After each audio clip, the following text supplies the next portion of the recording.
কাজ করতে হবে। আর নির্বাচনটা হচ্ছে হলো জামাতের না, খেলাফ হচ্ছে না। আমরা নির্বাচন করছি ইসলামী সমস্ত সংগঠনগুলো ঠিক ঠিক ঠিক। ঐক্যবদ্ধভাবে সবাই কাজ করা শুরু করেছে এবং আমাদের মধ্যে সমস্যা হয়ে গিয়েছে।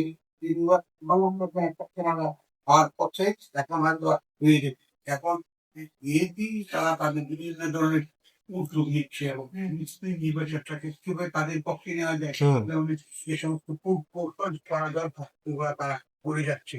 এখন তারা দেখে অমুক কার্ড দেখাচ্ছে, ওইটা দিচ্ছে, এইটা দিবে, সেইটা দিবে, সেইটা দিবে, এগুলি যা যা করার দরকার এবং বিভিন্ন ভাবে ইসলামী লোকদেরকে ঐক্যবদ্ধ করার জন্য অথবা তাদের পক্ষে টানার জন্য তারা কি করতেছে এখন তারা মাহফিলের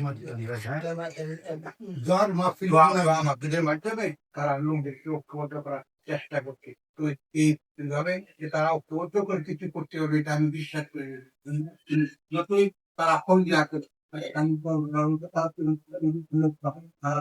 রক্তে খুলবে এবং এটা প্রতিষ্ঠা করার জন্য যা যা করার দরকার তারা করছে।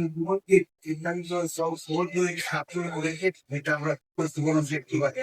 আমরা বিশ্বাস করি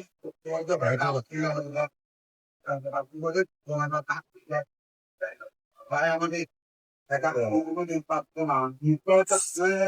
যা যা করার দরকার কেউ নির্বাচনের ফলাফল পরিবর্তনে আনা যায় এবং জনগণকে